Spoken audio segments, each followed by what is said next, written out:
வைகாசி மாதம் விழியோரம் மழையேன் வந்தது. புரியாதோ இளம் பூவே உன் மோகம், நெருப்பாக கண்ணில் நீர் வந்தது.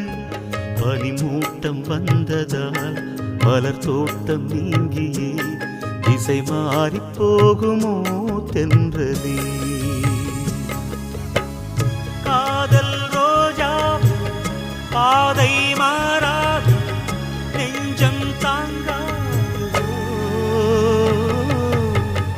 இளவேனில் இது வைகாசி மாதம், விழியோரம் மழையேன் வந்தது.